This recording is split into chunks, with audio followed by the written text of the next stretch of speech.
¿Sabías que hubo un álbum que literalmente salvó al rock cuando todos pensaban que estaba muerto? A finales de los 80, la industria musical parecía haber olvidado la esencia cruda y rebelde que alguna vez definió al género. Pero entonces apareció un disco inesperado, nacido de la frustración, el desencanto y la autenticidad de una nueva generación. Un álbum que cambió para siempre la historia de la música, que hizo temblar a las grandes disqueras y que devolvió al rock su alma perdida. Quédate, porque lo que estás a punto de descubrir no es solo la historia de un disco, es la historia de cómo una banda desconocida, desde un rincón lluvioso de Seattle, logró encender una revolución mundial. A finales de los años 80, el rock vivía una crisis de identidad. Las bandas de glam metal dominaban MTV con su imagen extravagante, sus cabelleras esponjadas y sus letras superficiales sobre fiestas, dinero y excesos. El género que alguna vez había sido sinónimo de rebeldía se había convertido en un producto de plástico pulido hasta la exageración. En los bares y estudios de grabación de Los Ángeles, todo sonaba igual: solos de guitarra veloces, estribillos pegajosos y videoclips llenos de chicas en bikini y coches caros. Mientras tanto, una nueva generación crecía sintiéndose desconectada de todo aquello. Eran los hijos del desencanto, la llamada Generación X, jóvenes marcados por el divorcio de sus padres, la recesión económica y una profunda desconfianza hacia el sistema. No encontraban su voz en la radio, ni su reflejo en las estrellas del rock de la época, y fue entonces, desde el rincón más inesperado del mapa, cuando comenzó a gestarse una revolución. En la gris y lluviosa Seattle, una escena musical subterránea estaba tomando forma. Bandas como Soundgarden, Mudhoney y Alice in Chains mezclaban la crudeza del punk con la oscuridad del metal y la melancolía del indie. Pero entre todas ellas, había una que pronto cambiaría el rumbo de la música: Nirvana. Su segundo álbum, Nevermind, no solo sería un éxito, sino un terremoto cultural que barrería con todo lo establecido. El panorama musical estaba saturado. Las radios repetían una y otra vez los mismos acordes brillantes del glam metal y el pop rock de fórmula. El espíritu rebelde que alguna vez había encendido los amplificadores de los 70 parecía haberse diluido entre maquillaje, luces y riffs diseñados para vender discos, no para expresar emociones. Para muchos jóvenes, especialmente en Estados Unidos, el rock había dejado de representar algo auténtico. La generación X, los nacidos entre finales de los 60 y mediados de los 80, vivía una etapa de frustración silenciosa. Crecieron en hogares fragmentados, con padres ausentes y una sociedad que prometía un futuro brillante, pero les ofrecía trabajos precarios y un vacío emocional difícil de llenar. No creían en los discursos optimistas ni en las estrellas de televisión. Su mundo era gris, monótono, con una mezcla de apatía y cinismo que se reflejaba en su manera de vestir, de hablar y sobre todo de sentir la música. En ese contexto, Seattle se convirtió en un refugio, una ciudad lluviosa, alejada de los focos de Los Ángeles o Nueva York, donde músicos con poca ambición comercial pero con una necesidad visceral de expresarse empezaron a crear un sonido nuevo. Era su válvula de escape. En garajes, sótanos y pequeños clubes se mezclaban influencias del punk, el metal, el indie y hasta el folk, dando forma a algo que nadie sabía cómo llamar. Un sonido pesado, distorsionado, crudo, pero con una sensibilidad melancólica. Pronto lo bautizarían como grunge. Bandas como Green River, The Melvins o Mudhoney fueron las primeras en abrir el camino. Sus canciones hablaban del aburrimiento, de la rabia contenida y de la decepción con el mundo adulto. El sello discográfico Sub Pop, fundado por Bruce Pavitt y Jonathan Poundman, fue clave para difundir esa energía rebelde. Sus compilaciones y conciertos locales crearon una pequeña comunidad de músicos que se apoyaban mutuamente, sin la pretensión de conquistar el mundo, solo de ser escuchados. Entre esas bandas emergía un trío peculiar: Nirvana, liderados por un joven delgado, reservado y extremadamente sensible llamado Kurt Cobain, junto a Krist Novoselic en el bajo y más tarde Dave Grohl en la batería. Nirvana representaba el alma más pura del grunge. Sus canciones eran intensas pero simples, cargadas de emoción, desesperanza y honestidad. Cobain escribía letras que parecían confesiones personales, llenas de contradicciones y angustia. La escena de Seattle se convirtió, sin proponérselo, en la voz de una generación que no se sentía representada por nada. Era una respuesta cruda, sucia y real al falso brillo del rock comercial. Nadie imaginaba entonces que, en pocos años, aquel sonido underground que surgía entre la lluvia y el olor a café, terminaría conquistando el mundo y redefiniendo el futuro del rock. Cuando Nirvana entró al estudio para grabar Nevermind en 1991, nadie, ni la banda, ni el sello, ni el propio Kurt Cobain, imaginaba que estaban a punto de cambiar la historia de la música. Venían de un debut modesto, Bleach, lanzado por Sub Pop, que había captado algo de atención en el circuito underground, pero nada más. El salto a una discográfica grande, DGC Records, fue casi accidental. Un pequeño riesgo dentro de un catálogo dominado por artistas mucho más predecibles. El presupuesto para el álbum fue de apenas $65,000, una cifra ridícula comparada con los millones que se invertían en las producciones del glam metal de la época.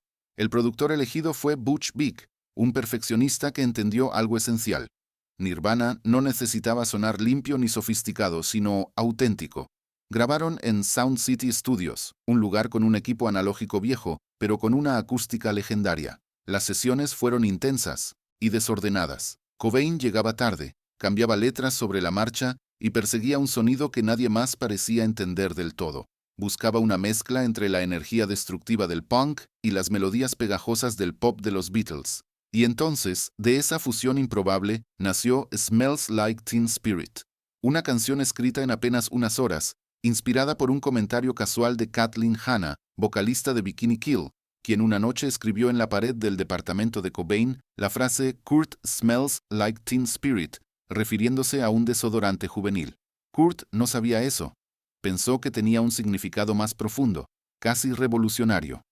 Esa confusión dio origen a un himno generacional. Cuando Butch Vig escuchó la primera versión del tema, supo que era especial. El riff era simple pero hipnótico, y el estribillo, "Here we are now, entertain us", condensaba todo el sarcasmo, la frustración y el cansancio de una generación harta de fingir entusiasmo. Dave Grohl, con su batería explosiva, y Novoselic, con su bajo profundo y repetitivo, completaban el equilibrio perfecto entre caos y precisión. Al principio, ni el sello ni la banda esperaban grandes resultados. Nevermind fue lanzado el 24 de septiembre de 1991 sin demasiada promoción. Pero algo empezó a moverse. MTV colocó el video de Smells Like Teen Spirit en rotación nocturna, y casi de inmediato, la audiencia reaccionó como si hubiera estado esperando ese sonido toda su vida. En el video, filmado en un gimnasio de secundaria con adolescentes aburridos que terminan destruyendo todo a su alrededor, se respiraba autenticidad. No había modelos ni autos de lujo, solo sudor, furia y juventud. De pronto, Nirvana estaba en todas partes. Las radios no podían dejar de tocar el tema. Los adolescentes imitaban la ropa de Cobain, camisetas rotas, jeans desgastados, camisas de franela, y las disqueras entraron en pánico. El glam metal que había dominado durante una década se desplomaba de un día para otro. En cuestión de meses, Nevermind vendió más de 10 millones de copias y desplazó al mismísimo Dangerous de Michael Jackson del número 1 en las listas de Billboard. Lo que había empezado como un proyecto modesto se convirtió en el epicentro de una revolución cultural. Nirvana no solo había cambiado la música, había cambiado el significado de ser una estrella de rock. El impacto de Nevermind fue inmediato y devastador, como una bomba emocional que sacudió cada rincón de la industria musical. En cuestión de meses, las reglas del juego cambiaron. Los sellos discográficos que hasta entonces habían apostado todo al brillo del glam metal se vieron obligados a buscar su propio nuevo Nirvana. Bandas como Pearl Jam, Soundgarden, Alice in Chains o Stone Temple Pilots fueron catapultadas al mainstream bajo la etiqueta de grunge, y lo que antes era una escena underground en Seattle se convirtió en el nuevo corazón del rock mundial. Pero el fenómeno fue mucho más allá de la música. Nevermind se transformó en un símbolo cultural, una especie de espejo donde la generación X se vio reflejada por primera vez. Sus letras hablaban del desinterés, de la apatía, de esa sensación de estar perdido en un mundo que ya no ofrecía respuestas. La voz desgarrada de Kurt Cobain transmitía una mezcla de vulnerabilidad y furia contenida que tocó una fibra profunda en millones de jóvenes. No era un discurso político ni una proclama rebelde tradicional. Era una confesión abierta, casi involuntaria, de alguien que no se sentía cómodo en ninguna parte. El impacto visual también fue poderoso. En una época en la que las estrellas del rock lucían trajes de cuero y peinados imposibles, Cobain apareció en escena con suéteres viejos, jeans gastados y el cabello despeinado. Sin proponérselo, estableció una estética completamente nueva. El look grunge se convirtió en una moda global. Camisas de franela, botas desgastadas y un estilo desaliñado que era tanto una declaración de autenticidad como una negación del artificio del glamour ochentero. MTV, que había sido el templo del espectáculo plástico, se rindió ante la crudeza de Nirvana. De pronto, los videoclips dejaron de mostrar fiestas lujosas para enfocarse en escenarios sombríos, pasillos sucios, aulas vacías y emociones reales. Smells Like Teen Spirit no solo fue una canción, fue el sonido de un cambio generacional. El rock había recuperado su espíritu contestatario, pero esta vez desde la introspección y el desencanto, no desde la arrogancia. Los medios intentaron descifrar el fenómeno. Rolling Stone, Spin y Time publicaban portadas con el rostro de Cobain, intentando convertirlo en el portavoz de una generación que él mismo se negaba a representar. No quiero ser el nuevo Dylan, decía en entrevistas, incómodo con la fama que lo rodeaba. Sin embargo, su autenticidad era precisamente lo que la gente necesitaba, alguien que no fingiera, que no sonara como un producto empaquetado. Con Nevermind, el rock alternativo dejó de ser una etiqueta marginal, se volvió el nuevo mainstream. Las radios que antes se negaban a pasar canciones con guitarras distorsionadas empezaron a programarlas sin parar. Las discográficas se apresuraron a firmar con cualquier grupo que tuviera guitarras ruidosas y actitud melancólica, intentando replicar la fórmula. Pero esa era la paradoja. El éxito de Nevermind había nacido precisamente de rechazar las fórmulas. Para muchos críticos, el álbum marcó la muerte del hair metal y el nacimiento de una nueva era de honestidad en la música. De repente, el virtuosismo técnico dejó de importar. Lo que contaba era la emoción. En cada acorde de Come As You Are, en la brutal catarsis de Lithium, en la tristeza casi infantil de Something in the Way, se respiraba un tipo de verdad que el público llevaba años buscando sin saberlo. A nivel cultural, Nevermind se convirtió en una especie de bandera de los inconformes. Representaba la desilusión de una juventud que no quería héroes, sino sinceridad, y al mismo tiempo funcionó como una especie de purga emocional colectiva, un recordatorio de que la vulnerabilidad también podía ser poderosa.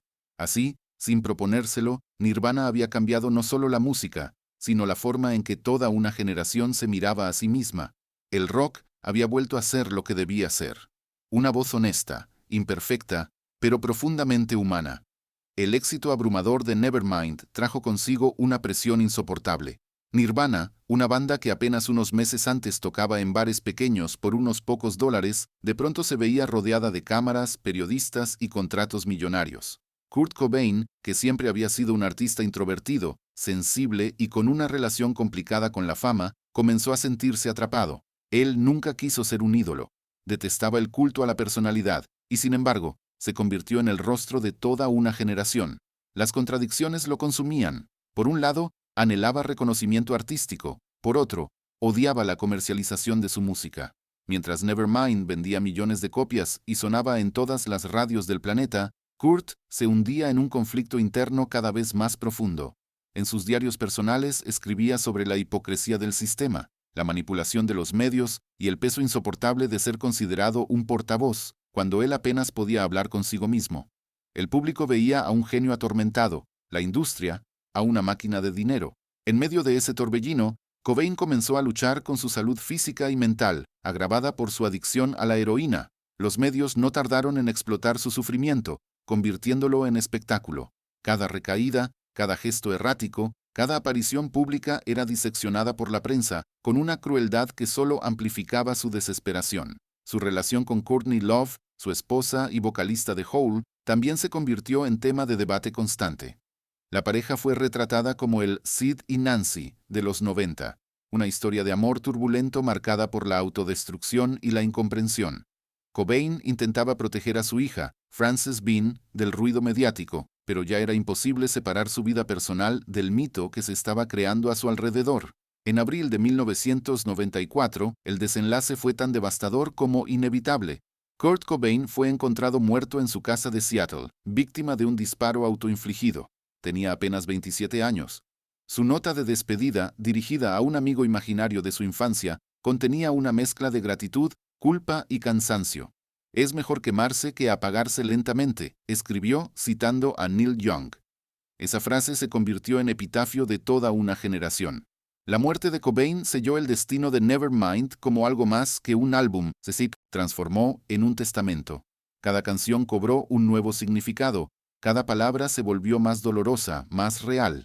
El mito de Nirvana trascendió la música para convertirse en símbolo de la lucha entre la autenticidad y la fama, entre el arte y el mercado, entre el alma y la máquina. Con su partida, Kurt dejó una herida abierta en el corazón del rock, pero también una enseñanza imborrable. La verdadera grandeza no está en vender millones de discos, sino en decir la verdad, aunque duela. Nevermind fue su grito, su catarsis y su legado eterno, un recordatorio de que incluso en medio del ruido del mundo, una voz honesta puede cambiarlo todo. Después de la muerte de Kurt Cobain, el silencio que quedó fue ensordecedor. La noticia recorrió el mundo con la velocidad del rayo, dejando una sensación de vacío y de incredulidad. Para millones de jóvenes, no era solo la pérdida de un músico, era la desaparición del único artista que había puesto en palabras lo que ellos sentían y no sabían cómo expresar. Los noticieros, las radios y las revistas se llenaron de homenajes, pero también de una amarga reflexión. ¿Cómo pudo alguien que lo tenía todo sentirse tan roto por dentro? Con el tiempo, Nevermind dejó de ser solo un éxito comercial para convertirse en un punto de inflexión en la historia del rock. Su impacto fue tan profundo que cambió la manera en que la industria entendía la música.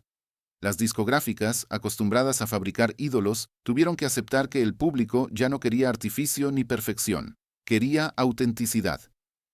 Nirvana abrió las puertas a una nueva era en la que la vulnerabilidad y la imperfección se convirtieron en virtudes. El grunge, que había nacido como un movimiento marginal en los clubes húmedos de Seattle, se transformó en un fenómeno global.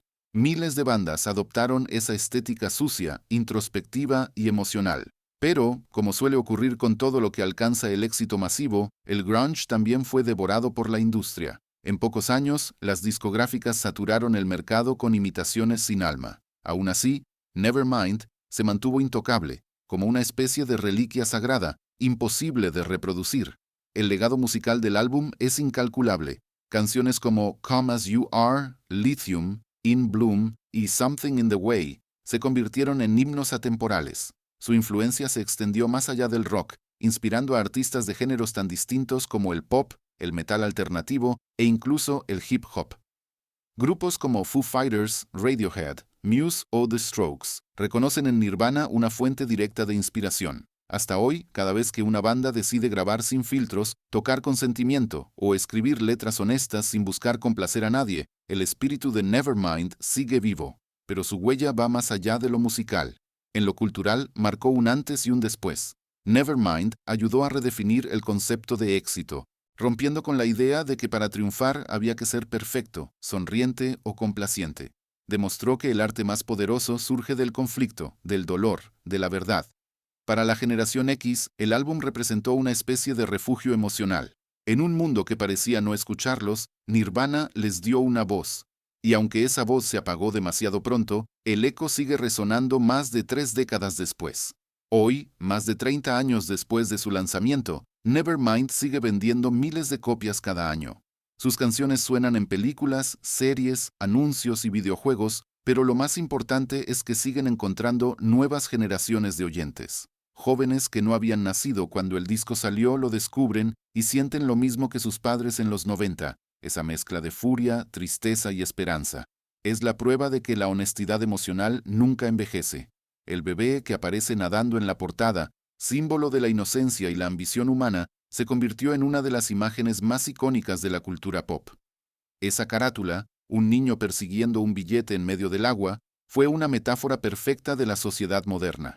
La eterna persecución del éxito, del dinero, del reconocimiento. Irónicamente, representó también la lucha interna de Cobain, atrapado entre el arte y el mercado, entre el deseo de ser escuchado y la necesidad de desaparecer.